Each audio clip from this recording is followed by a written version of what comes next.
Hola, muy buenas noches con todos los médicos veterinarios que nos están siguiendo en redes. Mi nombre es Laura Sofía Gómez y el día de hoy estoy muy contenta de traerles de parte de INVAP un tema tan importante como es el gusano del corazón del perro, que sabemos en la actualidad. Recuerden que pueden escribir sus comentarios y sus preguntas a lo largo de la transmisión en este mismo Facebook Live o también pueden enviarnos preguntas por interno. Es muy importante que estén pendientes durante toda la transmisión, ya que vamos a tener 3 preguntas claves, las cuales, si las responden correctamente y en el tiempo adecuado, podrán ganar premios Virbac. Con nosotros tenemos esta noche a los doctores invitados, el doctor José Julián Zúñiga, él es director médico del Hospital Veterinario Dr. Pet en Guayaquil, miembro de mesa directiva LAVEX, reanimador certificado Recover, realizó una rotación en cardiología en Atlantic Veterinary College en Canadá, un internado en servicio de cardiología clínica y ecografía en Cardiomedic Quito, se encuentra actualmente cursando un diplomado en cardiología, es miembro ex y es egresado de la Universidad Agraria del Ecuador en Guayaquil. También nos acompaña el doctor Ibrahim. Tiene un diplomado de medicina de pequeñas especies en Saxiut, la Universidad de Egipto, un internado de cardiología de pequeñas especies en Yasmin, Tokio, Japón, un posgrado de imagenología en la Universidad Autónoma de Barcelona y un diplomado de medicina cardiorrespiratoria de pequeños animales en la Universidad de Follet. Doctores, es un placer tenerlos en esta aula virtual con nosotros. Muchísimas gracias por su tiempo y por favor cuéntenme qué es el gusano del corazón del perro. Bueno, buenas noches, muchísimas gracias por la invitación y bueno, el gusano del corazón, la dirofilaria, es una enfermedad muy importante, no solamente en lugares de clima tropical húmedo, sino yo creería que en todo el país y bueno, durante el desarrollo de este conversatorio veremos que es algo mundialmente eh, preocupante, ¿sí? Tenemos nosotros colegas importantes que, como por ejemplo el doctor Montoya en las Islas Canarias, uno de los mayores investigadores de este tema en el mundo, justo hoy conversábamos con él, charlábamos un poco sobre quizá la escasez de datos que tenemos nosotros acá epidemiológicos sobre la dirofilaria. Y vemos que es una enfermedad que cada vez tiene más relevancia. Y como les decía, en el desarrollo de este conversatorio vamos primero a sacar algunos mitos, ¿sí? Y vamos a intentar compartir con ustedes nuestra experiencia, que si bien es cierto, podrá quizás no ser tan larga en esta enfermedad, pero yo creo que es bastante sustanciosa. Y otro de mis objetivos, junto con el doctor Ibrahim, es ver que esta es una enfermedad infecciosa, contagiosa, entre perros y gatos, en humanos también, pero no tiene mayores complicaciones. Pero aparte de eso, es una enfermedad que puede llevar a la muerte a nuestros pacientes. O sea, puede ser una enfermedad leve, como puede ser una enfermedad de medicina crítica que requiera ventilación mecánica, que requiera una lobectomía. Entonces, y es una enfermedad que está aquí, entre nosotros, ¿sí? Doctor Ibrahim. Buenas noches, espero que todos estén bien. Como usted dice, doctor José, es una enfermedad, es el pandemia, ¿no? El pandemia de los perritos. Es casi en todo el mundo, en países con clima trópico especialmente. ¿Sí me escuchas, Doc? Está muy corto, corto aquí, ¿no? No, sí, te escucho bien. Ah, ok, perfecto. Ya, y también que sabemos que esta enfermedad es muy difícil de diagnosticarse, que hay muchos diagnósticos que no son tan precisos y en práctica ahora estamos midiendo pacientes, estamos haciendo el protocolo en forma más correcta del diagnóstico y tratamiento. Y nada más, vamos a comenzar la charla, ¿no? Está muy bien, corta, no escucho nada.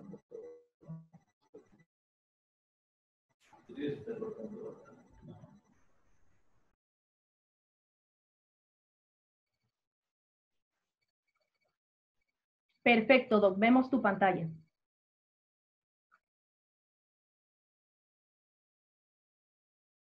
Voy a empezar yo. Hola. Bueno, primero que nada quería agradecerle a INVAP, a Laurita, muchas gracias, ha estado muy atenta.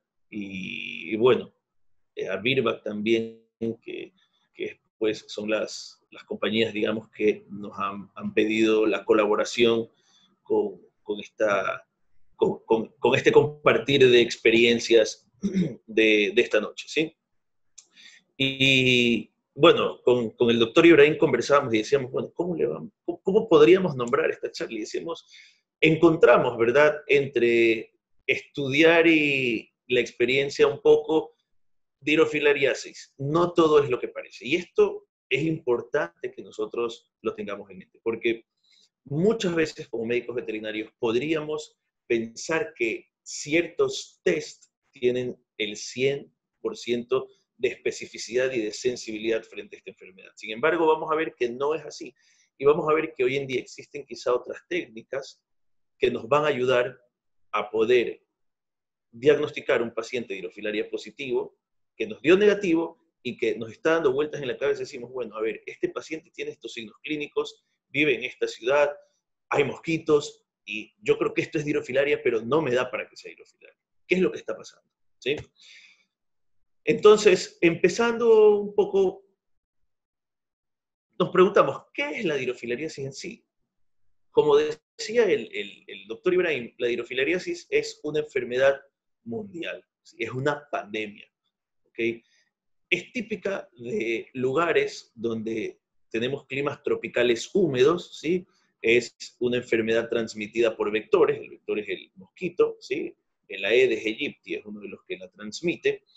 Y los guidelines, las guías, y lo que vamos a hacer, o lo que se sugiere hacer en un paciente que está con dirofilaria, lo comandan mundialmente dos instituciones importantes. La primera es la American Heartworm Society y el otro es la European Society of Dirofilariosis and Angiostrongylosis, ¿sí?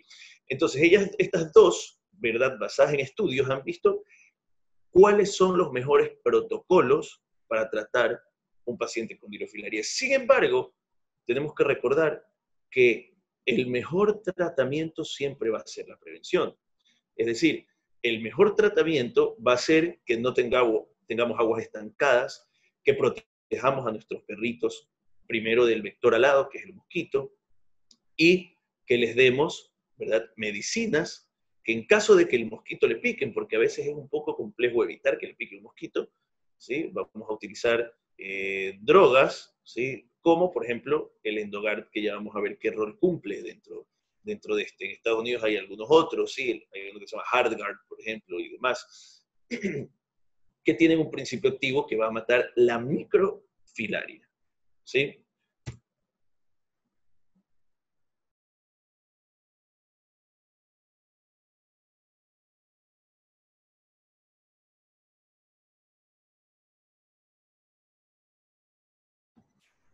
Ok, perfecto. Ya, como usted dice, doctor, sí, que es una enfermedad mundial, ya, es una pandemia que existe más en las dos Américas. Claro, en Ecuador, especialmente Guayaquil, donde hay clima trópico, es más evidente. También en África y más concentración en Europa, en Italia y en España, ¿no? En Francia también. Pero vamos a hablar sobre el ciclo de la vida, ¿no? Del gusano, del corazón. Ya. También queremos hablar sobre el cambio de la clima, el cambio climático que estamos hablando en Argentina, ¿no? Que en Argentina, en las ciudades donde hay frío, son bastante frío, también encontrarán dirofilaria por el cambio climático que tenemos en el mundo, ¿no? Aquí está una foto de lindo aquí. Y nosotros, bueno, hablando desde nuestra realidad ecuatoriana y desde nuestra realidad de guayaquileños, y no solo de Guayaquil, ¿sí?, sino de sus alrededores. Nosotros tenemos la experiencia de tener muchos pacientes de otras ciudades, ¿sí?, de ciudades cercanas, Manta, Machala, Milagro, de sectores San Borondón, ¿sí? Qué sé yo, Vía la Costa, Salinas, Olón. Nosotros tenemos como sectoriados los lugares donde tenemos pacientes con dirofilarias, Urdesa, Ceibos, sur de la ciudad. Entonces vemos que es algo de relevancia y que es una enfermedad que se encuentra presente, pero que es muy, muy subdiagnosticada. Y generalmente se la diagnostica cuando está en estadios avanzados y cuando el paciente está presentando síntomas. Entonces, nosotros queremos enfocar un poco esto, vamos a hablar de varias cosas, pero enfocar un poco esta conversación hacia la cultura del no llegar a los estadios avanzados de la dirofilaria, ¿sí? Y esto lo haremos, pues, mes a mes luchando contra las microfilarias. Y en caso de tener un paciente que tenga las adultas, pues tratar las dirofilarias adultas, pero posterior a eso, mi paciente se puede reinfectar, entonces tendré que empezar todo un ciclo de prevención, ¿sí? Esto yo creo que es de vital importancia. Entonces vamos ahora a ver un pequeño video sobre el ciclo de vida de este parásito.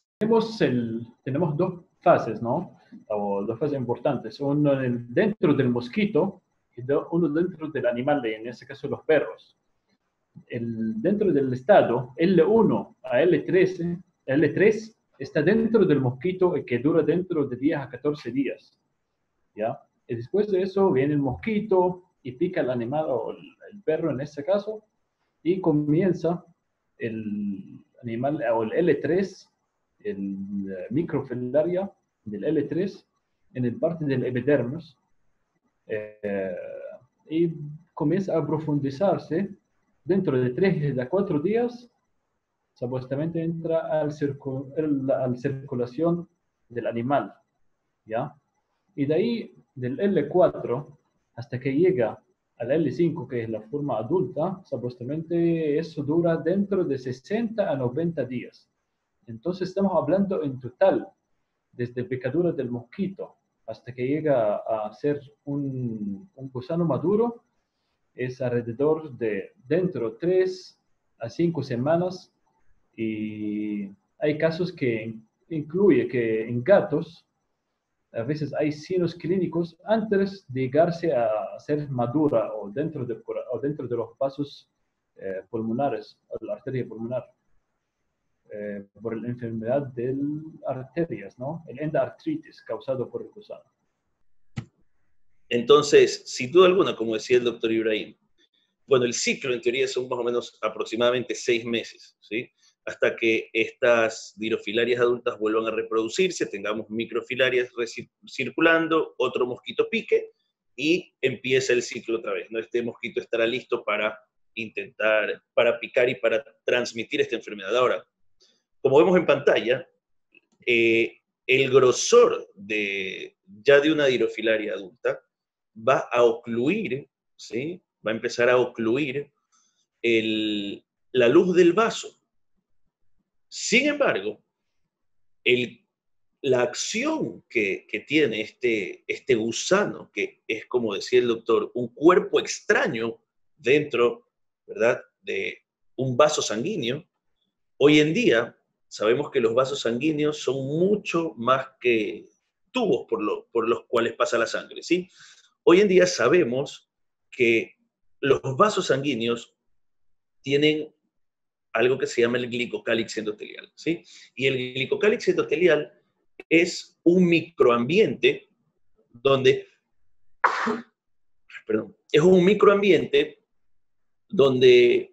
van a estar presos, ¿sí? Donde van a estar factores de coagulación, factor de von Willebrand, tromboplastina y demás. Y sin duda alguna, la inflamación de este sector va a crear una merma del glicocálix endotelial y va a hacer que se active una cascada de la coagulación dentro de este vaso. Es decir, generalmente, como lo pone en este video y lo que nosotros podríamos tener presente, es que nuestro paciente con dirofilaria va a tener un tromboembolismo verminoso. Sin embargo, no solamente va a tener un tromboembolismo a causa del gusano, sino también puede tener un tromboembolismo por todo el ambiente inflamatorio sectorial que se crea dentro de esta sección del pulmón, ¿sí? Y eso tenemos que tenerlo muy claro, porque puede crear una tromboembolia que ocluya pues, gran parte de la perfusión hacia este lecho vascular, mermando el intercambio oxígeno-CO2, y por eso que tenemos pacientes con episodios de disnea aguda. Entonces, es importante saberlo. Y como decía el doctor Ibrahim, en los gatos antes de llegar a hacer estas larvas, ¿sí? el tan solo tener microfilaria circulando hace que el pulmón tenga una respuesta inflamatoria. Recordemos que el pulmón es un órgano muy sensible, especialmente en los gatitos. Entonces, esta respuesta inflamatoria va a hacer que el pulmón literalmente se moje, porque va a tener un edema inflamatorio, ¿sí? Muy bien. Perfecto. Entonces, estamos diciendo que los signos clínicos dependen exactamente de la patología que estaba explicando el doctor José Juan. Eso significa que un paciente que tiene microfilaria y que no tiene todavía producción de endotoxinas a nivel arterial o a nivel pulmonar, no va a tener síntomas. No importa que tiene tanta cantidad de microfilaria, ¿no? Y siempre el síntoma comienza cuando el gusano comienza a producir endotoxinas, ¿no? Las endotoxinas o comienzan a causar injuria directa al pulmón o al sistema cardiovascular. Entonces, tenemos unos pacientes leves que no tienen ningún síntoma clínica y sabemos que en 3 meses pueden tener síntomas graves, solo en 3 meses, ¿no? Y sabemos que esta pacientes leves, hasta por poco antígenos que tienen, es muy fácil que salen negativos en las pruebas de antígenos, ¿ya? Tenemos también los pacientes moderados que tienen síntomas típicos, el tos, la intolerancia de ejercicio, la auscultación pulmonar con un pulmón inflamada, edematizada, como un paciente neumónico, ¿no? Pero todo eso es cuando afecta el sistema respiratorio. En los casos más severos, aparte de afectar el sistema respiratorio, afecta al sistema cardíaco, especialmente la circulación menor cardiopulmonar. Y en ese caso, normalmente hay insuficiencia en el lado derecho del corazón y tiene las síntomas típicas de un paciente con insuficiencia del lado derecho del corazón, como ascites, problemas del síncopes por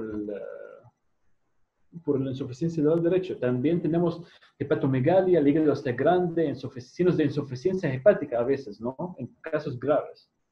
Y claro, y el último, cuando está saturado el sistema de la arteria pulmonar con gusanos, llegan los gusanos a estar en la vena cava caudal o en la vena cavas, y en ese caso tenemos el famoso síndrome vagal, que tiene muerte súbita, tiene hemoglobinuria, hemoglobinemia. En este caso es bastante grave y normalmente estos pacientes no sobreviven, especialmente con el síndrome vagal. ¿Ya? Bien, esto quiere decir, colegas, propietarios, todos los que nos están escuchando, que no hay signos clínicos específicos para hidrofilaria. Es decir, una tos en un paciente de estos, de un paciente que vive en Guayaquil, una ligera tos, solo tos, no tiene intolerancia al ejercicio, nada más, puede indicarnos que ese paciente puede tener hidrofilaria. No solamente en época de mosquitos.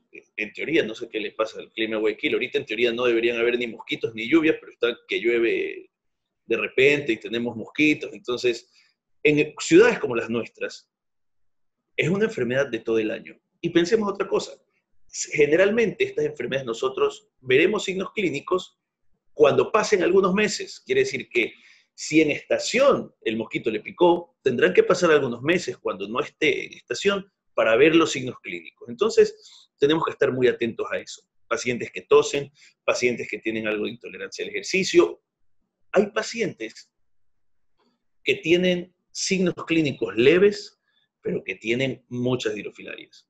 Como hay pacientes que tienen signos un poco más graves y tienen pocas. Entonces, es importante el que nosotros tengamos siempre un índice de sospecha frente a estos pacientes que viven en estas ciudades, ¿sí? Porque esto es una enfermedad de todos los días y nadie está salvo. No quiero sonar exagerado, pero es la verdad y es lo que nosotros vemos. Entonces, como este paciente, fíjense el paciente que está en pantalla, estaba con algo de tos, después llega con una insuficiencia respiratoria importante, a la ecografía tenía focos de consolidación, parecía una neumonía, 4DX negativo, pero le hacemos la ecocardiografía y vemos gusanos adultos.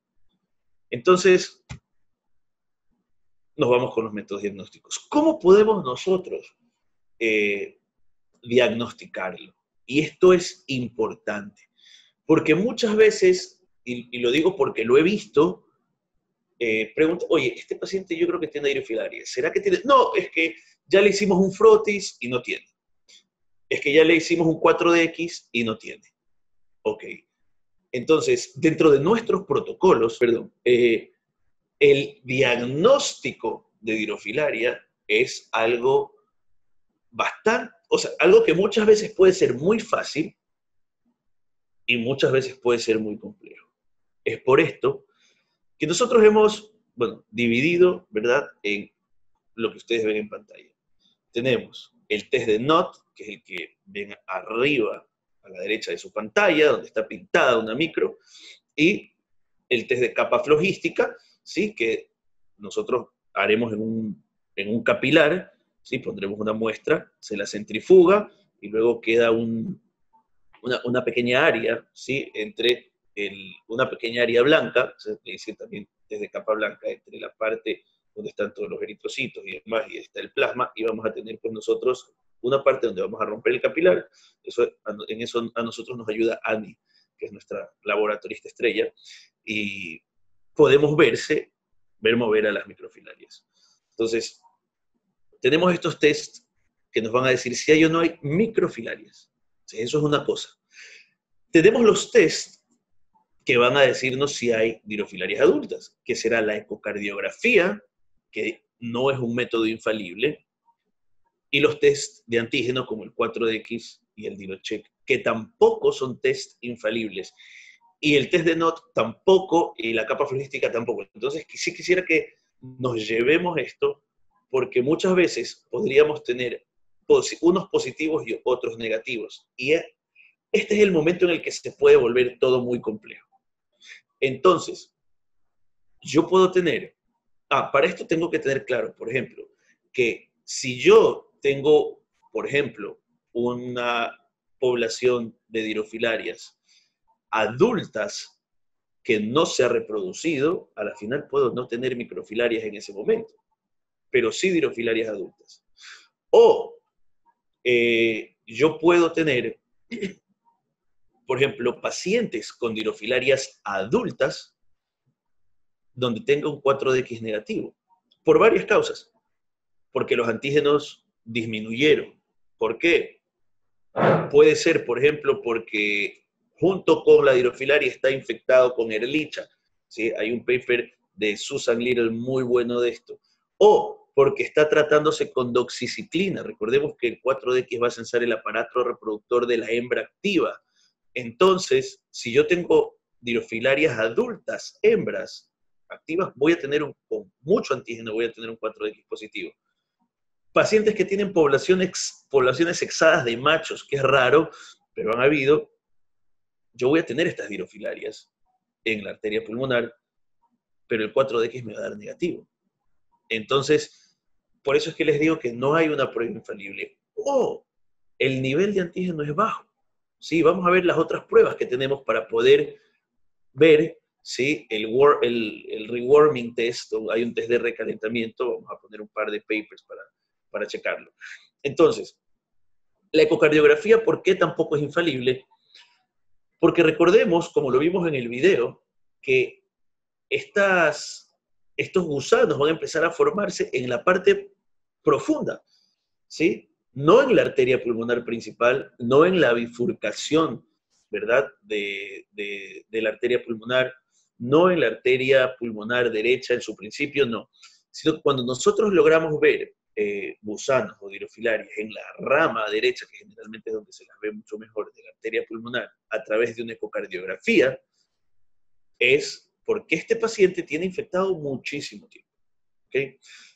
Nuestro protocolo es generalmente hacer test para microfilarias y test para dirofilarias adultas sin descarte, ¿verdad? De un positivo que no lo podamos observar. Y es aquí donde yo quisiera que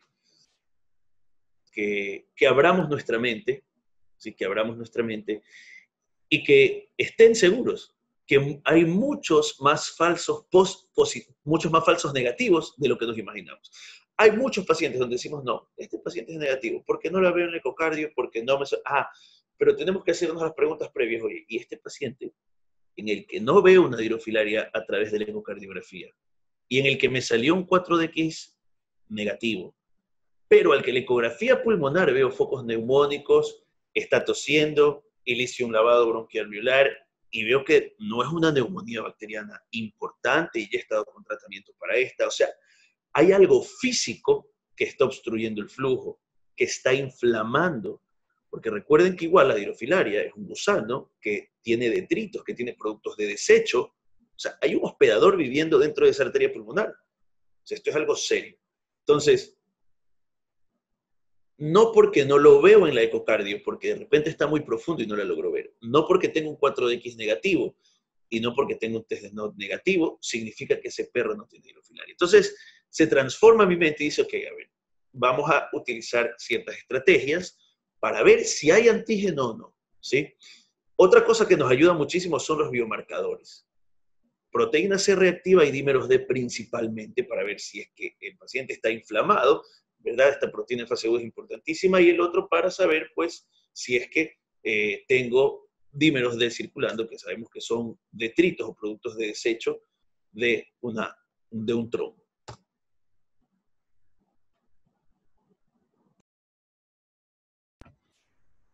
Perfecto, doctor. Sí me escuchan ahí, ¿no?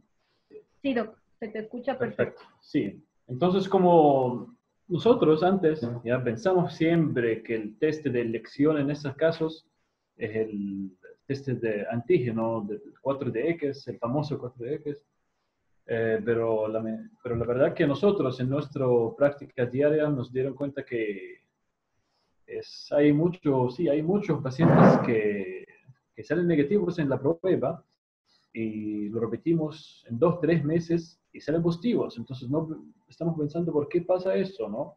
Normalmente sí hay estudios que hablan del antígeno, de la cantidad de antígeno necesaria para que salga este test positivo, ¿no?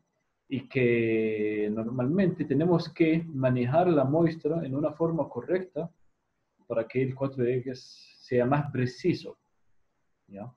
Que nosotros hacemos el heat treatment o recalentamiento, ¿no? de la muestra en una manera súper simple, que tenemos aquí unos 2 estudios, ¿no? del Veterinary Parasitology Journal y otra del Parasites and Vectors Journals, que hablan de unos estudios de una población grande, ¿no? De 600 perros, que hagan la muestra del 4DX en la forma más común, usando la plasma normal de los perros, y salen del 600 perros, solo 27 perros positivos, ¿no? Y después de manejar la muestra, ¿qué hacen en ese caso? Que hay manejo como lo ponen en un envase, suero fisiológico, y hace como water pass o recalentamiento de la muestra para concentrar el antígeno, ¿no? Con esa técnica la cantidad de pacientes positivos salen el doble. Entonces tenemos que manejar bastante la muestra, cambiar nuestra técnica en realizar el examen especialmente del 4DX para tener como resultado óptimo. Esa es del 4DX. Vamos a hablar de qué más la próxima. Sí, esto no quiere decir que el test no sirva, ojo, ojo, quiero ser muy claro en esto. Esto quiere decir que las técnicas que tenemos que emplear nosotros quizá tienen que cambiar un poco para poder tener más resultados positivos. Y sin duda alguna que tenemos que unir todas estas pruebas junto con nuestro criterio clínico para saber que un paciente está con dirofilaria. Porque si no, y tener presente que es una enfermedad común, porque si no le vamos a buscar literalmente la quinta pata al gato, y podemos tener un paciente con dirofilaria frente a nuestros ojos, y el sesgo del falso negativo está dado por un test. Entonces es importantísimo, ¿sí? Estos dos estudios lo avalan. Imagínense en el de abajo, en el de Parasites and Vectors, el doble de la población. En el del Veterinary Parasitology, 165 perros quedan negativos, luego de hacer el heat treatment, 11 más pasan de negativo a positivo, porque se concentra el antígeno. Entonces, importante. Ahora, una enfermedad inflamatoria, ¿sí? Nosotros vamos a tener lesiones en el endotelio vascular. Lesiones serias, lesiones que van a matar, a infartar algunas secciones de los pulmones, como lo podemos ver en pantalla, ¿sí? Predispone a tromboembolismo, ¿sí? Endarteritis. Este estudio de aquí es un estudio sobre la proteína C reactiva, que es uno de los biomarcadores que les estábamos comentando, y fíjense lo que dice abajo, ninguna otra enfermedad cardiovascular en perros parece aumentar las concentraciones de proteína C reactiva de esta forma, ¿sí?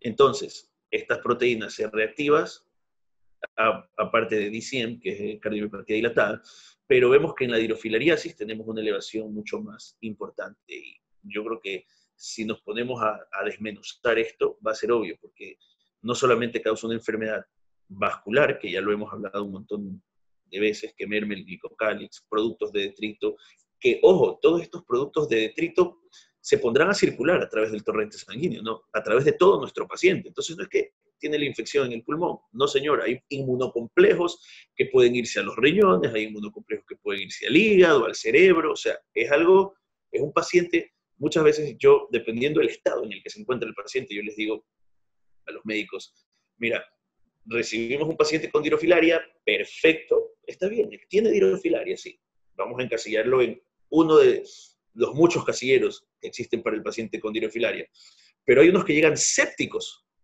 por dirofilaria, es decir, tienen un síndrome de respuesta inflamatoria sistémica causada por un patógeno que es la dirofilaria que se encuentra dentro y que lo está inflamando ya no solo al pulmón, sino a todo nuestro paciente. Y para esto no es necesario que tengan una gran cantidad de dirofilaria. Entonces, esto es algo importante y es algo que tenemos que tener presente, ¿sí? Entonces, otro método diagnóstico, sino que nosotros utilizamos muchísimo, es la ecocardiografía. Nosotros podemos ver aquí, este es un eje corto a nivel de la arteria pulmonar, donde vamos a ver, ¿sí? Generalmente estas estructuras hiperecoicas lineales, ¿sí? Que ingresan, ¿sí?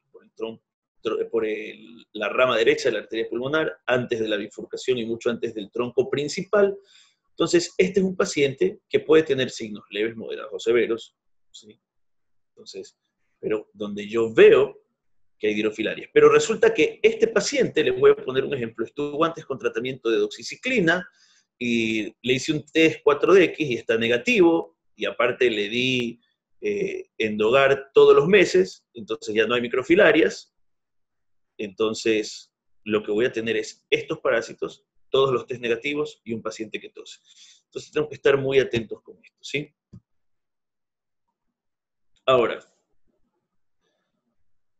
si vemos el último consenso de la Veterinary Emergency Critical Care sobre las poblaciones de riesgo, generalmente son poblaciones de riesgo muy inflamadas y dentro de estas tenemos la dirofilariasis. Entonces, hemos tenido varios casos nosotros, que me gustaría compartirlos con ustedes, en otras ocasiones creo que ya los he compartido, donde tenemos, por ejemplo, el caso de Chucho, un paciente de 5 años. Y yo quiero ser muy, muy claro y práctico en esto.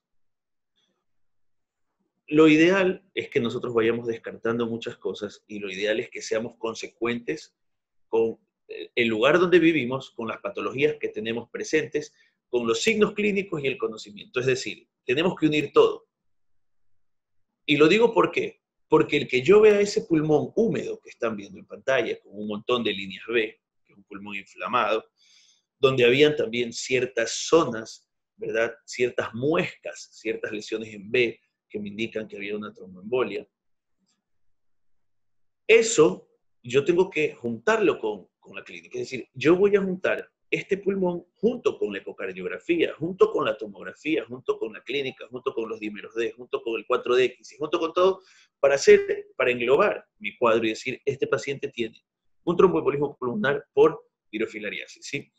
Este paciente presentaba McConnell sign en la ecocardiografía, ¿sí? Es decir, presentaba una hipoquinesia de la pared libre del ventrículo derecho, con un movimiento exagerado, un swinging que ustedes lo pueden ver. Presentaba, como ustedes ven acá abajo, una relación entre el ventrículo derecho y el ventrículo izquierdo. ¿Sí? Este de aquí es el derecho y este es el izquierdo. Lo ideal es que el derecho generalmente es un tercio del izquierdo, pero estos están casi del mismo diámetro, con una regurgitación tricúspide de aparición súbita, y lo decimos porque le hicimos una ecocardiografía. El paciente empezó con clínica, empezó con disnea aguda, decaerse, cianosis, lo pasamos a ecocardiografía, de un momento a otro el pulmón está mojado, de un momento a otro tenemos una dilatación aguda, ¿verdad?, de las cámaras derechas, luego tenemos una regurgitación tricúspide de aparición súbita y de bajo grado, esto es importante, ¿sí? Generalmente la presión, la velocidad pico de la regurgitación tricúspide no es tan alta, es baja, no llega a ser un gradiente como el de una hipertensión pulmonar severa. Aparte de eso, lo vemos acá y tiene un aplanamiento septal, ¿ok? Fíjense cómo el volumen del ventrículo izquierdo disminuye, cómo el volumen del ventrículo derecho aumenta. Alta sospecha de tromboembolia pulmonar aguda, mandamos a medir dímeros D. Resultado de los dímeros D, más de 10.000 nanogramos por ml. A este mismo paciente, posterior a todo el tratamiento, yo presentó 2 episodios de tromboembolia pulmonar intrahospitalaria, y esa fue su suerte, porque pudimos atenderlo de forma rápida. Es decir, pasaba el evento de tromboembolia, le repetíamos la ecocardiografía, y literalmente el corazón volvía a ser un corazón normal. Entonces, el momento en que otro trombo, que yo creo que más que un trombo, este paciente sí tuvo una embolia verminosa, ocluía otra pulmonar, teníamos una nueva aparición de estos signos, ¿sí? Vidrio esmerilado, que puede ser también por otras causas, que generalmente no es que la hipoventilación te pueda dar vidrio esmerilado, es que puedes pasar también por, qué sé yo, y ahora estamos muy familiarizados con esto por el COVID.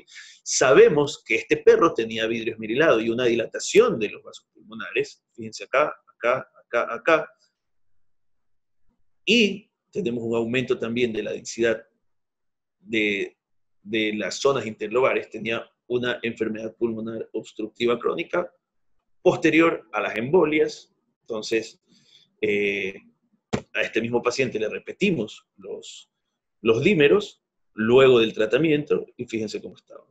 Habían bajado a 380 y pico, ¿sí? Entonces son pacientes que tienen que estar no solo con terapia para la hidrofilaria, sino tienen que estar también con antiagregantes plaquetarios, ¿sí? Puede estar con enoxaparina, pueden estar con clopidogrel.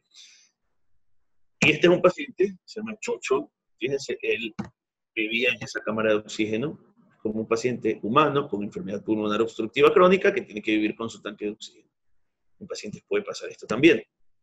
Obviamente va a requerir de mucho esfuerzo de los propietarios, y esto que ustedes ven en pantalla es consecuencia de una dirofilariasis avanzada. Entonces, obviamente la fibrosis pulmonar, que es un cambio histológico de los pulmones, que disminuye la compliance, la complacencia, la capacidad de relajación de un pulmón, no la podemos, o sea, no hay una medicina que te diga, oye, ¿sabes qué? Vamos a hacer más laxo esto. No, lo que nos toca es dar un tratamiento de soporte para poder llevar adelante este tipo de casos.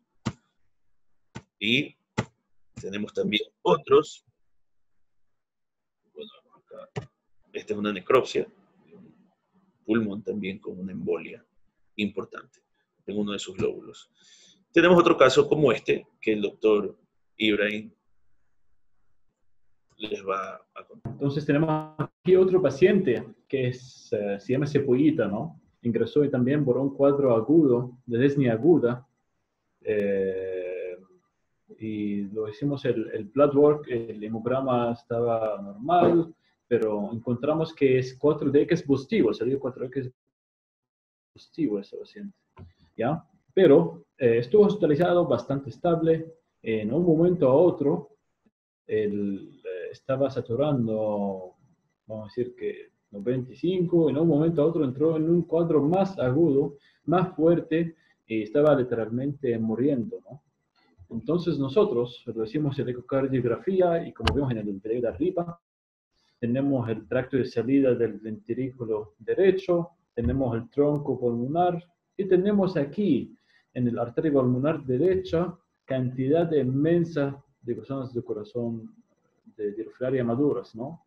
Entonces estábamos pensando qué está pasando, hay signos de insuficiencia del lado derecho del corazón agudo, como insuficiencia de bajo gradiente de la válvula tricúspide, y nosotros estamos igual sospechando a tromboembolismo pulmonar, sospechando un tromboembolismo pulmonar. Entonces tuvimos que hacer más otras ventanas para chequear más profundo la arteria pulmonar derecha en ese caso.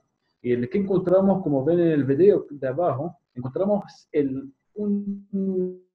como una masa de gusanos, y alrededor de esa masa hay un trombo pulmonar inmenso que está en la arteria principal, la arteria pulmonar derecha principal, que está causando obstrucción completa del flujo a todo el pulmón derecho, literalmente. Entonces tuvimos que entrar de emergencia al quirófano con el doctor Zúñiga y el doctor Cole, y tuvimos que hacer literalmente sacamos un pulmón entero, ¿no? En ese momento. Aquí está el video que, como pueden ver aquí, tenemos el trombo, y dentro del trombo podemos ver los gusanos adultos que causaron la enfermedad aguda por ese momento. Y tuvimos que hacer lobectomía radical en ese caso, que es una cirugía un poco agresiva, pero puede salvar las vidas de los pacientes. Y literalmente salió muy bien el paciente después, creo, 2 semanas de la cirugía. Después creo que se escapó de la casa, ¿no? Se escapó de la casa, pero ya ahora está bien, ahora está bastante bien.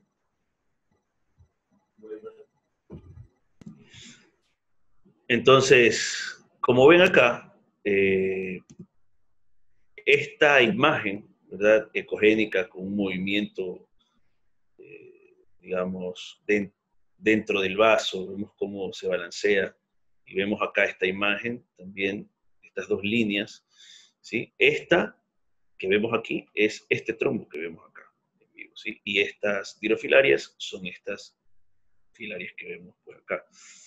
Y acá arriba, ¿sí?, también podemos ver el momento en el que sacábamos una dirofilaria. Y de aquí, fíjense en la tonalidad de este pulmón. Era un pulmón que estaba embólico. De hecho, macroscópicamente nosotros lo palpábamos y estaba totalmente diferente. Sí, estaba muy duro, no tenía esta textura esponjosa que tienen los pacientes, los pulmones de los pacientes. Entonces, él corrió con suerte, pero no todos los pacientes van a correr con suerte. O sea, habrá muchos que se mueran, muchos.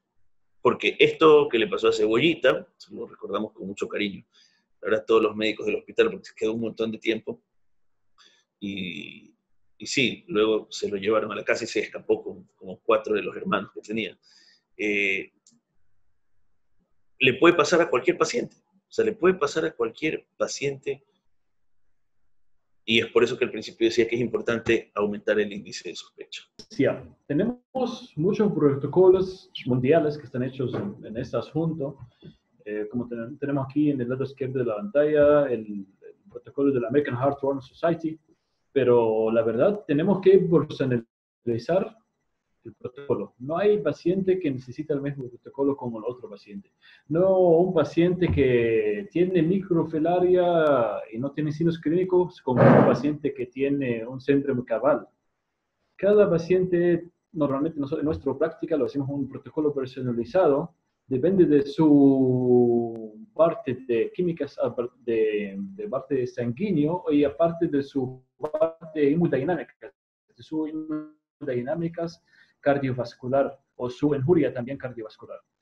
Pero siempre es bueno tener un protocolo por los pacientes típicos, ¿no?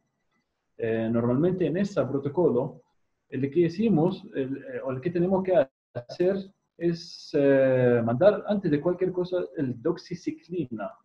El doxiciclina por un mes entero antes de comenzar el, el tratamiento de los adultos o el adulticide. Y sabemos por qué. Porque los pacientes con el tirofilaria, normalmente el tirofilaria no entra solo al cuerpo, o no es un organismo que normalmente entra con bacteria.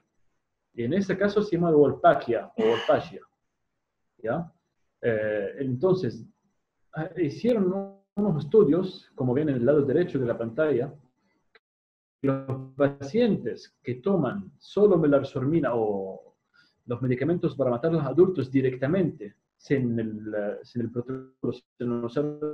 protocolo del doxiciclina un mes antes del tratamiento, normalmente muchas veces tiene más neumonías, más fibrosis pulmonar, causado por el bacteria que está acompañada con el tirofilaria, que es Wolbachia, ¿ya?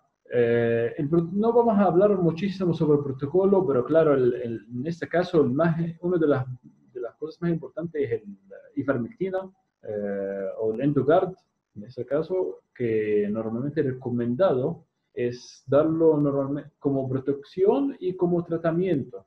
Normalmente el dosis de protección y tratamiento es 6 microgramos por kilogramo, y esa es la misma dosis que tiene el Endogard. Nada más, aparte de eso, vamos a hablar sobre después el imiticide, cuándo lo vamos a imiticide, cuándo no. Tenemos aquí el estudio que habla que... aquí está el estudio, ya.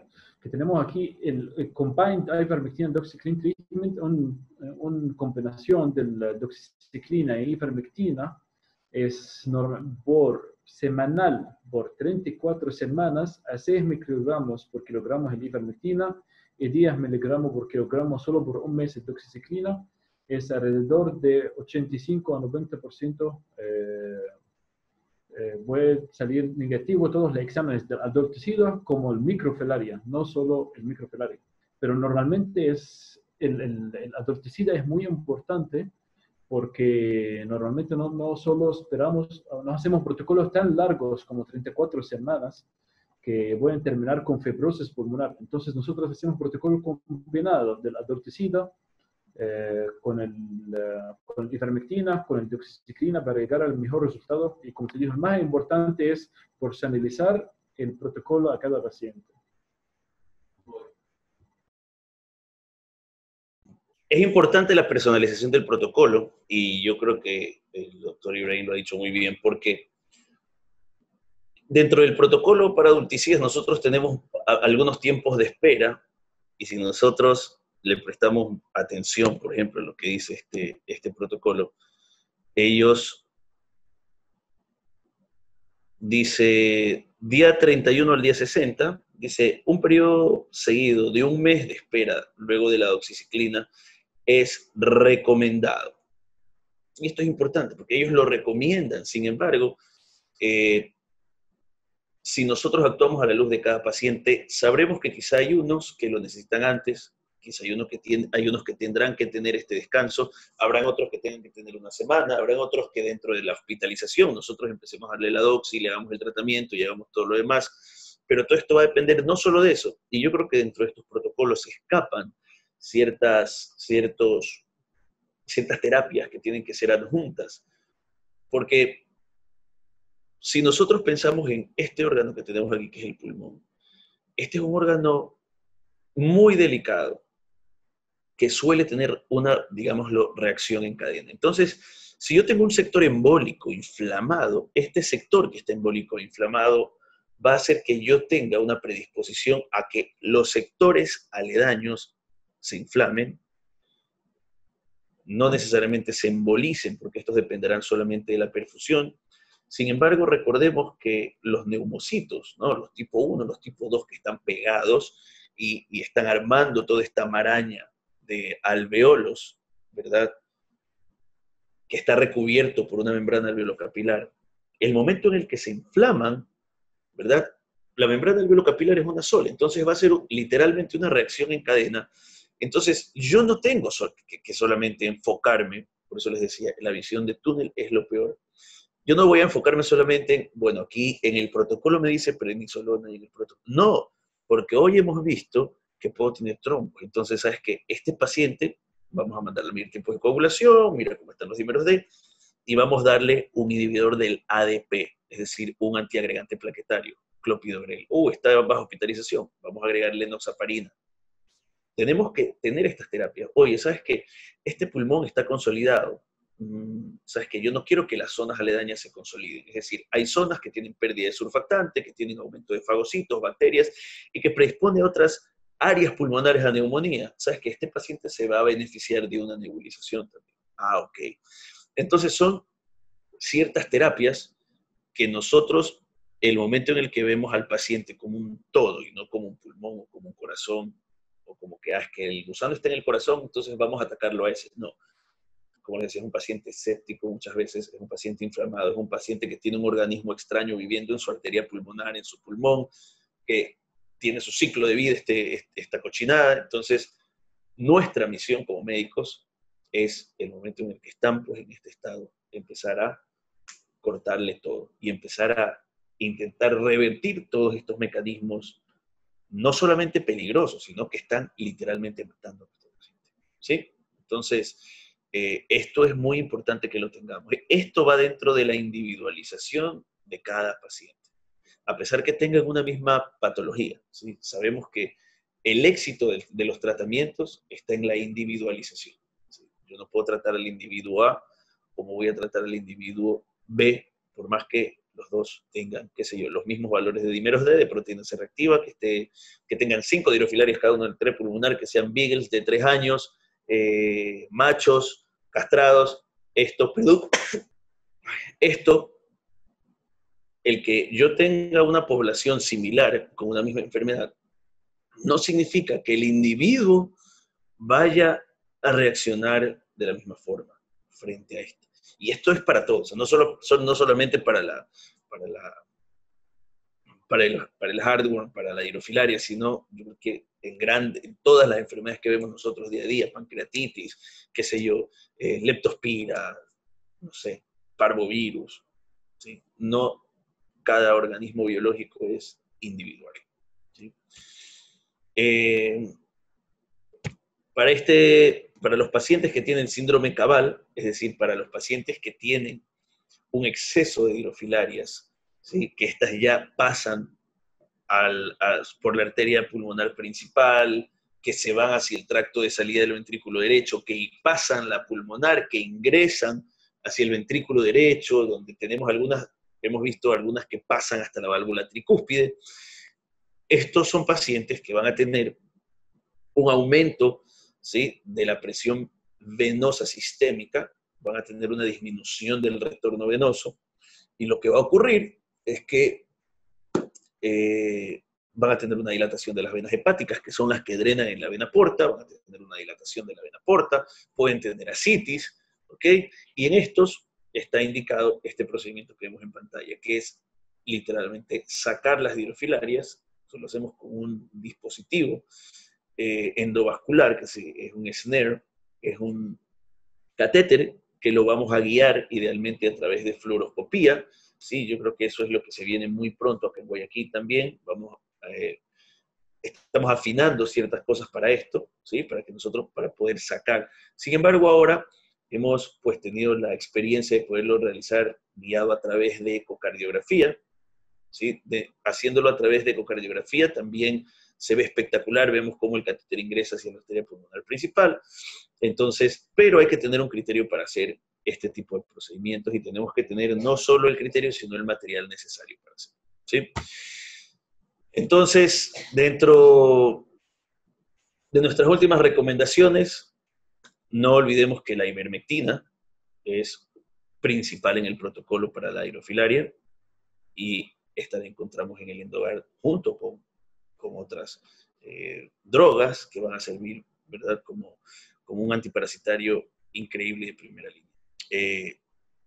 No olvidemos intentar evitar que tengamos mosquitos cerca. Muchas veces va a ser imposible, entonces tenemos que estar pendientes con eso. Y no olvidemos que los signos de la hidrofilariasis pueden ser sutiles. Una pequeña tos, leve intolerancia al ejercicio. Se pueden confundir a veces con, mira, tiene hipertensión pulmonar leve, pero tiene test de NOD negativo, tiene 4DX negativo. No, solo es hipertensión pulmonar. Recordemos que la gran mayoría de causas de hipertensión pulmonar de hipertensión de la arteria pulmonar es por problemas pulmonares. Y hoy en día, bueno, chequeando y mientras conversábamos con el doctor Ibrahim, veíamos que hay algunas tesis bastante interesantes, ¿no? Veíamos que en Loja, por ejemplo, tienen también hidrofilaria, veíamos que en los valles, ¿sí?, tienen también mucha hidrofilaria, solo que mucha está subdiagnosticada. Y aquí en Guayaquil, a pesar de que nosotros tengamos pues, una gran cantidad de pacientes con hidrofilaria, diría yo por lo menos 1 o 2 a la semana que están con tratamiento urticida, más los que llegan y no se quedan y demás, yo pensaría que aún así sigue siendo una enfermedad que está diagnosticada y que es de relevancia para la salud de los perros y también de los gatos, aunque no lo creamos, ¿sí? Entonces, les agradezco mucho pues, por su atención. Y le doy la palabra al doctor Ibrahim y luego a Laurita. Muchas gracias, doctores. Muchas gracias por escucharnos. La verdad que sí, el más importante siempre es el profilaxis, ¿no? No esperamos que compliquen los pacientes. Tenemos bastantes pacientes. El protocolo normalmente en Latinoamérica no incluye los repelentes de mosquito, tanto, no incluye mucho el ivermectina. Yo creo que tenemos que agregarlo a nuestro protocolo de profilaxis, porque ya estamos viendo que es endémico a Ecuador, ¿no? Y también que la verdad que el más importante en esos casos normalmente hacer el diagnóstico o tomar nuestro tiempo en llevar el mejor diagnóstico, ¿no? Porque sabemos que es el único enfermedad o una de las pocas enfermedades cardíacas inflamatorias que causan insuficiencia del lado derecho del corazón. Entonces, normalmente termina bastante grave. Nada más. Muchas gracias. Perfecto. Doctores, muchísimas gracias por su tiempo. Tenemos unos minutos para preguntas. Acá nos pregunta el doctor Rommel González. ¿Esta enfermedad puede presentar síntomas más pronto en perros de raza pequeña?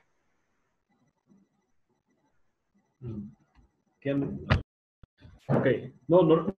Normalmente en perros los síntomas comienzan cuando hay adultos maduros. Sin embargo, sabemos que hay algunos síntomas leves, como por ejemplo el que comienza siempre un síntoma de tos leve causado por endotoxinas producidas por el microfilaria como adultas, ¿no? Entonces, normalmente que sí, pueden comenzar temprano. Tenemos muchos pacientes, y el doctor José recuerda, que salen negativos en 4DX y en 2 meses salen positivos en 4DX con síntomas. Entonces eso significa que normalmente puede ser 3 meses mínimo desde el picador del mosquito. Los perros especialmente van a tener síntomas, ¿no? Bueno. Sí, esto, lo que dice el doctor Ibrahim es cierto. Sin embargo, hemos visto que es una enfermedad de una presentación clínica muy compleja.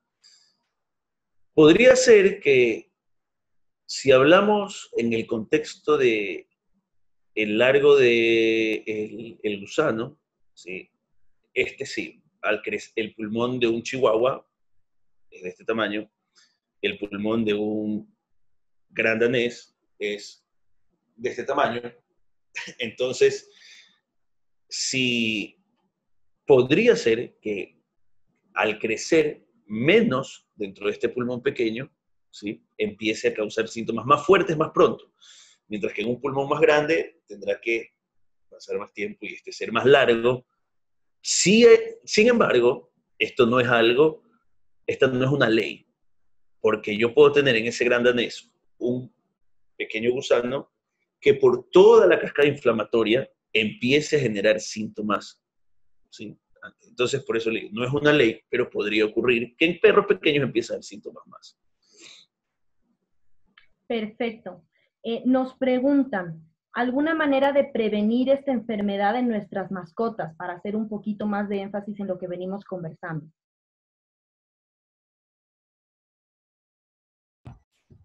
Claro, por supuesto, esto es de lo que estamos hablando, que tenemos que agregar los repelentes de mosquitos en nuestro protocolo y también el ivermectina, el Endogard especialmente. Hay muchos protocolos sugeridos, hay protocolos exagerados usando estos medicamentos semanal o 2 veces mensualmente, pero normalmente nosotros evitamos eso porque sabemos que todos los medicamentos tienen sus efectos secundarios. Entonces nosotros recomendamos normalmente, si es un paciente con historia o en un lugar de alto riesgo de dirofilariasis, normalmente usamos el medicamento mensualmente, pero si es a alto riesgo de contagio. Si no, a veces lo usamos cada 2 a 3 meses, como dice el protocolo americano, que cada 3 meses. Entonces, son 2 cosas muy importantes. El repelente de mosquito, como el pepetas, como hay muchos pepetas con repelente de mosquito, como el Alpocate, y el Endogard o la ivermectina para protección del microfelaria, o cortar el ciclo del microfelaria. Sí, y en ciudades como Guayaquil, ¿sí? Personalmente yo recomiendo que mis pacientes, independientemente de los parásitos, porque yo veo que se hace mucho énfasis en hemoparásitos, y todos sabemos que sí, somos también una ciudad endémica de Babesia, de Erlicha, Anaplasma, pero también de Dirofilaria. Entonces, tenemos que prevenir, y yo creo que la campaña de esto, no sé, de estos productos para prevenir estos ectoparásitos como las garrapatas, la campaña de el prevenir el gusano del corazón debería ser tan fuerte como esa, ¿sí? Que si bien es cierto que una garrapata te puede transmitir hemoparásitos y estos pueden degenerar, pues obviamente, una anemia, plaquetopenia, anemia hemolítica inmunomediada y un montón de cosas derivadas de estas, el gusano del corazón es una enfermedad que, como hemos visto, va a poner en riesgo la vida de nuestros pacientes, ¿sí? Entonces, yo creo que es algo importante y es un switch que tenemos que hacer nosotros en la mentalidad y recomendar que dentro de nuestro protocolo de prevención en la ciudad de Guayaquil, vivas donde vivas, tenemos que darle una medicina que vaya a prevenir el que mi paciente, en caso de que le pique un mosquito y esta larva ingrese al cuerpo, al yo dársela todos los meses, estoy dándole y no dejo que esta larva pues vaya y crezca y tenga problemas de dirofilarias adultas. Y en las dirofilarias adultas, como vimos, bueno, uno de los protocolos era doxiciclina con ivermectina, que hemos visto, y hay un fast killing method y un slow killing method. Nosotros, bueno, hicimos más énfasis en el fast killing method, que es el de la melarsormida, que es el que solemos utilizar, pero hay hoy en día una mezcla, por ejemplo, de doxy con ivermectina durante tiempo prolongado. Preferimos no darlo por el tiempo que se lo tiene que dar. Entonces, yo creo que la mejor arma, que es la prevención, la podemos dar con ivermectina. Esto lo encontramos pues en el Endogard, que es lo que hemos conversado ahora. Perfecto, perfecto. Muy claro, doctores. Gracias. Acá tenemos otra pregunta. A su criterio, ¿cuál es el test más seguro? Ese es el dilema, ¿no? Pero claro, hay siempre un test, no es suficiente, lamentablemente.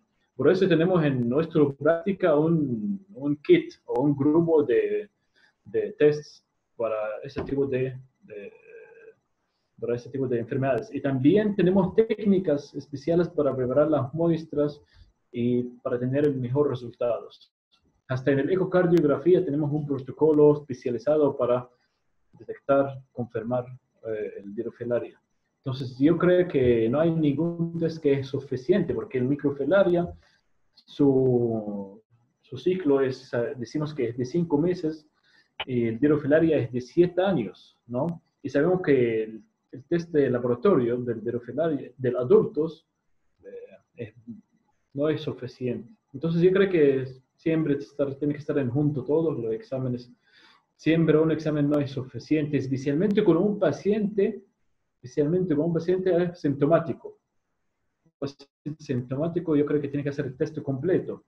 Pero un paciente asintomático puede ser que haga, sí, puede ser que hace como cada 6 meses un examen de 4DX con ecocardiografía, después 2 meses más que haga un examen sanguíneos de detección de microfilaria, pero normalmente nunca es suficiente un examen, ¿no?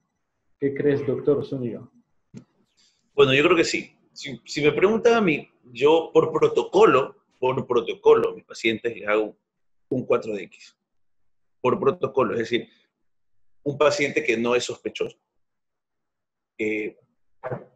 Pero si sospechamos de hidrofilaria, como decía el doctor Ibrahim, hacemos un paquete, es decir, hacemos el test de NOD, hacemos capa flogística, hacemos 4DX y hacemos ecocardiografía. Entonces, esto a nosotros nos disminuye el sesgo que podríamos tener en el error. Sin embargo, no por esto nosotros podemos decir, o sea, yo le tengo más miedo a decir, este paciente no tiene dirofilaria, a decir, este paciente la tiene. ¿Sí?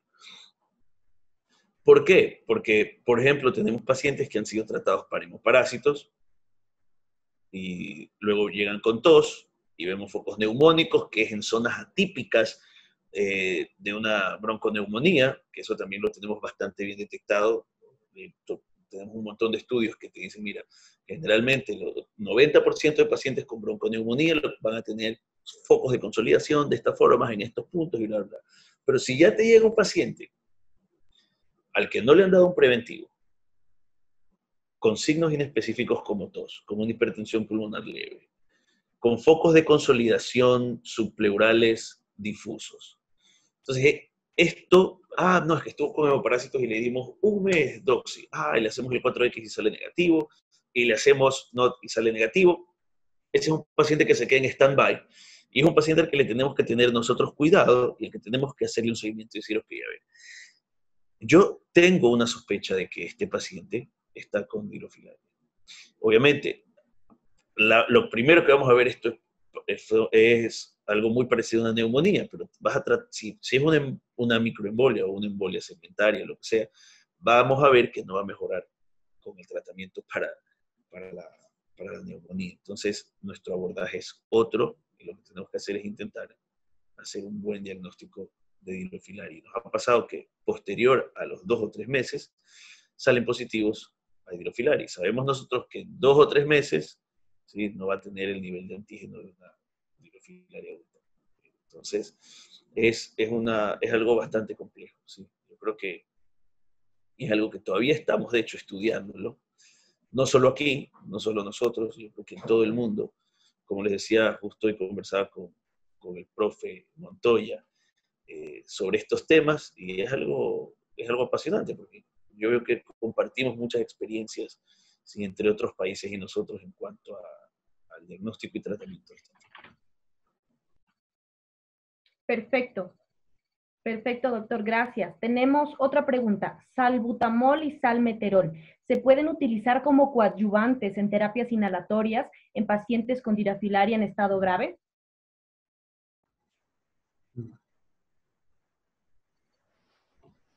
Ok, mira, nosotros en estos casos tenemos el protocolo típico de neumonía, de los broncodilatadores, expectorantes y todo eso que con nosotros funciona mejor que salbutamol, ¿no? Como las nebulizaciones con corticoides, con acetylcisteína, y que normalmente su función en broncodilatación por ese tipo de pacientes es mejor que el salbutamol. La verdad, el salbutamol también es un medicamento que no lo uso mucho por muchas causas que afectan al sistema cardiovascular en una manera u otra, en el gasto cardíaco. Doc, cuéntame cuál es tu opinión. Bueno, siendo consecuentes a la fisiopatología de la dirofilaria, el salbutamol o el salmeterol lo que van a hacer es broncodilatar. Sin embargo, estos pacientes muchas veces tienen zonas embólicas, es decir, con falta de perfusión. Posterior a la parte de perfusión, obviamente estas zonas empiezan a morir, los neumocitos tipo A, tipo B, empieza a haber una disminución de la producción de surfactante, que es una de las variables que tenemos nosotros dentro del alveolo y lo mantiene, ¿verdad? Es decir, esta más la capacidad residual funcional. Todo esto se empieza a perder en este alveolo y ¡pum!, literalmente se aplasta, se achicharra, se emboliza, se muere. Y esto podría crear un ambiente, ¿verdad? Porque dentro de nuestra respiración entran detritos y productos de desecho. Entonces, dentro de esta tendremos nosotros bacterias y cochinadas que entrarán al sistema respiratorio, que podrían hacer esto proclive a una neumonía.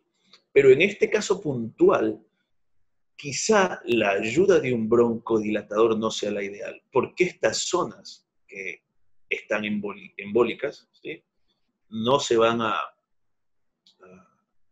reclutar, digamos, ¿sí?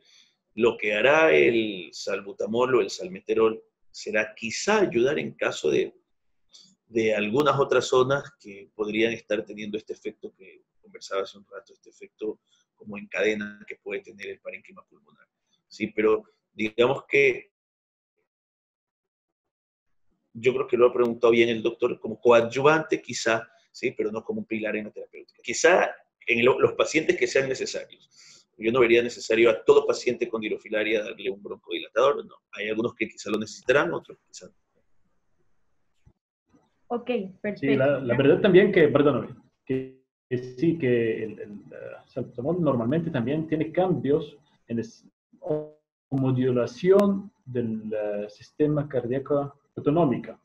Y un paciente, especialmente que nuestros pacientes críticos, mejor que no cambiamos, no hacemos muchas variables en ese caso, como el salbutamol causa taquicardias.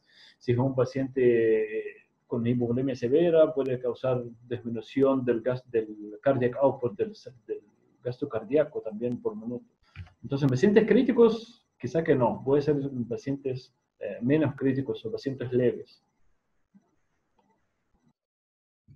Perfecto. Una vez diagnosticada la dirofilaria, ¿qué patrones deben tenerse en cuenta para iniciar una terapia u otra? Y si estos pacientes con clínica aguda se hospitalizan. Bien. Una vez diagnosticada, no hace falta esperar ningún patrón. Es decir, es mucho mejor si yo diagnostico, es decir, llegó mi paciente para su vacuna anual, tiene 3 años, un pastor alemán, ¿sí? ¿Cómo se llamaba? No me acuerdo, pero bueno, llegó una pastora alemán, asintomática total. Bueno, es otro, tenemos varios. Pero llega una paciente a vacuna, se la vacuna, se la oculta, no hay ningún soplo, por protocolo, porque siempre descartamos nosotros dentro de nuestros protocolos parásitos, usando el corazón y demás, porque le decía, usamos 4DX, que yo creo que es lo mejor, porque especialmente en estos pacientes asintomáticos, ¿sí?, que el test nos diga que es positivo, es lo mejor, si están asintomáticos, porque sabemos que vamos a llegar, no temprano, porque ya va a estar enfermo y sabemos que si el 4DX sale positivo ya va a tener dirofilarias adultas, pero sí que al estar asintomático va a tolerar mejor la terapia. Entonces, ¿qué signos clínicos espero para el tratamiento? Ninguno, ¿sí? Como les decía, llegó esta paciente, se le hizo el 4DX para ver qué es lo que tenía. Ah, mira, dirofilaria positiva, en serio, chuta, chévere, vamos a hacerle la ecocardiografía. ¿Vemos algo en la ecocardiografía? Algo, sí, no, por ahí, no, sabes que no. Pero tiene un 4X positivo, esto quiere decir que está positiva, que hay antígenos de dirofilaria adultos. Entonces, en este paciente en el que tengo un test positivo, lo que hago es empezar la terapia, ¿sí? Igual, si tengo microfilarias positivo, eso es un punto muy importante. Si tengo microfilaria positivo y es asintomático, tengo que ver, oye, estas microfilarias están presentes porque el paciente se infectó con un mosquito y todavía no tengo dirofilarias adultas, o estas microfilarias circulantes son causa de que ya se están reproduciendo las adultas. Entonces, en estos pacientes con microfilarias, lo que tengo que hacer es ver si hay dirofilarias adultas, y si no las hay, solo tendré que tratar las microfilarias, y no tendré que complicarme la vida haciendo un tratamiento adulticida. Entonces, primero, sea que encuentre microfilarias, trataré las micros. Si encuentro micro y adultas, trato las dos. Si encuentro adultas, trato las adultas. Eso por la primera parte. Y la segunda parte de la pregunta era, yo prefiero hospitalizar ciertos pacientes que tienen clínicas, ¿sí? O sea, hablamos de, primero, ahorita en la primera parte, de pacientes que no tienen clínica, pero pacientes que llegan con clínica, depende de la clínica. Y depende de qué tan feo se ve el pulmón a la ecografía y a las radiografías, y depende de cómo esté el leucograma, ¿sí? Es decir, si yo tengo un paciente con dirofilariasis, que llega con tos,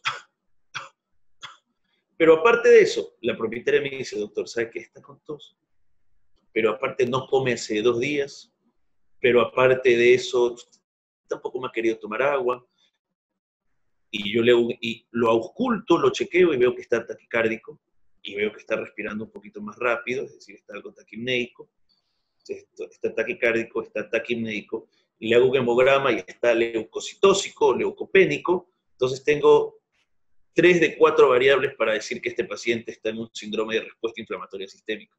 Entonces yo digo, ok, ¿cómo está su frecuencia cardíaca? Está un poquito elevada, está sobre, ¿verdad?, los 120, 140. ¿Cómo está su frecuencia respiratoria? Está en más de 40 respiraciones por minuto. Perfecto. ¿Cómo está su leucograma? Está con leucocitosis o leucopenia. Ok, tengo 3. ¿Cómo está la temperatura? Está algo hipertérmico. O está hipotérmico.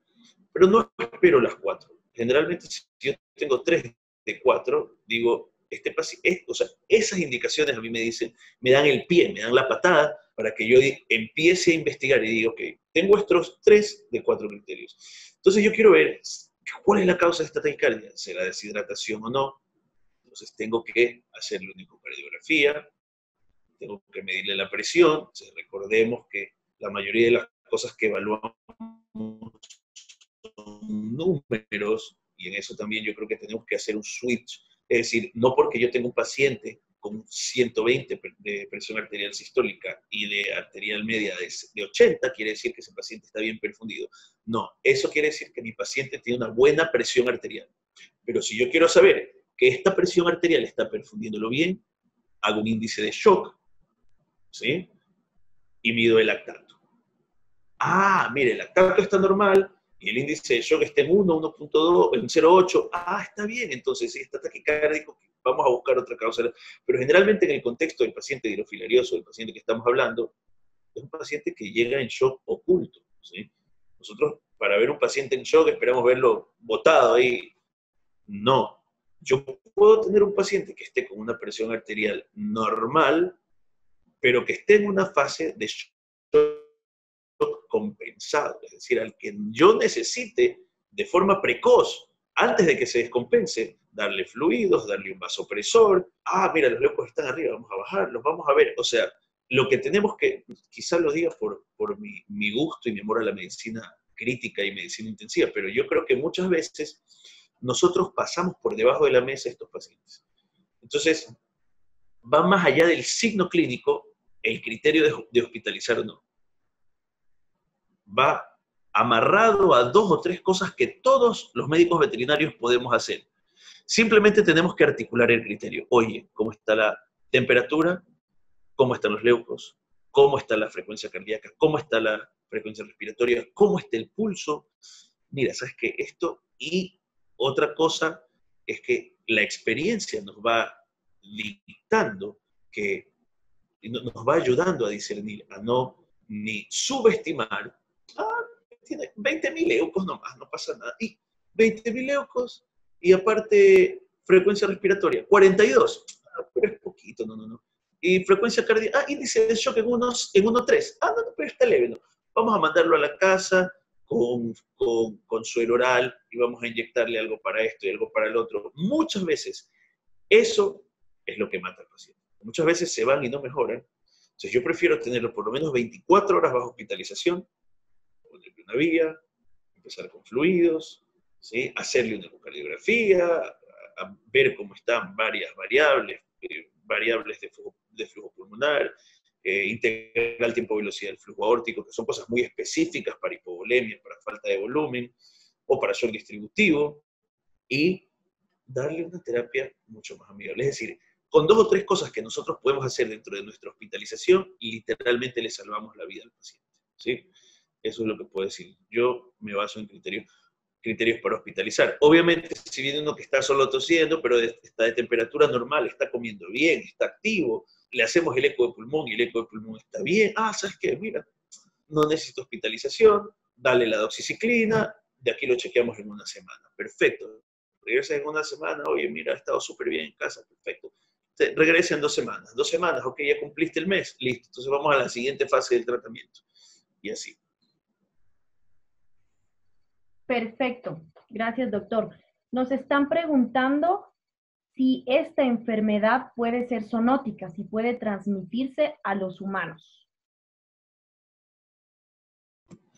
Bien, esta es una enfermedad zoonótica. Sí, sí lo es. Esta enfermedad se transmite a los humanos. Lo que ocurre es que los humanos no cumplen ciclo de vida, ¿sí? No lo puse en la presentación, pero ustedes pueden buscar y hay un montón de información. Hoy en día la información no es secreta, nada de lo que decimos aquí está escondido ni nos lo inventamos. Todo es pues avalado por toda una comunidad científica que está detrás, gente que está trabajando muy duro. Y sabemos nosotros hoy en día que la principal presentación de la dirofilaria en humanos es pulmonar, ¿sí? Hay unas lesiones, que también lo chequeamos hace unos meses con el doctor Ibrahim, que son unas lesiones nodulares, se le dicen coin lesions en inglés, o lesiones en forma de moneda, que muchas veces eran confundidas con nódulos neoplásicos pulmonares, ¿sí? Entonces los pacientes eran sometidos a toracoscopía. Hoy en día sabemos que no son nódulos pulmonares, no son lesiones que literalmente el pulmón tiene una reacción que encapsula y fibrosa a la larva de la dirofilaria. Ok, perfecto, doctor, gracias. Otra pregunta, ¿han observado casos de dirofilariosis subcutánea y cuál sería el abordaje médico en estos casos? Caso de dirofilariosis subcutánea no, pero tuvimos un caso súper bizarro, diría yo, de un paciente que estaba con dirofilarias adultas, pero que tenía un hemangiosarcoma esplénico, es decir, tenía un tumor en el vaso. De repente, este paciente empieza a tener un hemoabdomen a causa de una ruptura del hemangiosarcoma esplénico, y ocurre que cuando entramos a la laparotomía, dentro del peritoneo había una dirofilaria adulta. Nos quedamos locos, o sea, dijimos, una dirofilaria. La agarramos, la mandamos al laboratorio y sí, dicho y hecho, era una dirofilaria que estaba en el peritoneo, en la cavidad abdominal. Entonces, una migración importante. Claro, puede pasar. Súper interesante el caso. Listo, estamos llegando al final de nuestras preguntas y pues como saben ustedes, los que nos están viendo en redes, tenemos premios Virbac. Entonces, el doctor José Julián y el doctor Ibrahim nos van a ayudar con 3 preguntas claves que vamos a postear el día de mañana en nuestra fanpage de INVAP, y si las responden correctamente y a tiempo van a poder ganar estos productos. Por favor, doctores, ayúdenos con las preguntas. A ver si nos pusieron atención en la charla. Bueno, la primera pregunta es, ¿cuántos meses tiene que pasar para que cuántos meses tiene que pasar entre la picadura del mosquito y la dirofilaria adulta?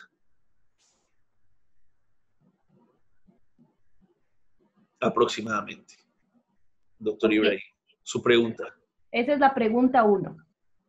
Pregunta 2. Ya, perfecto. Pregunta 2.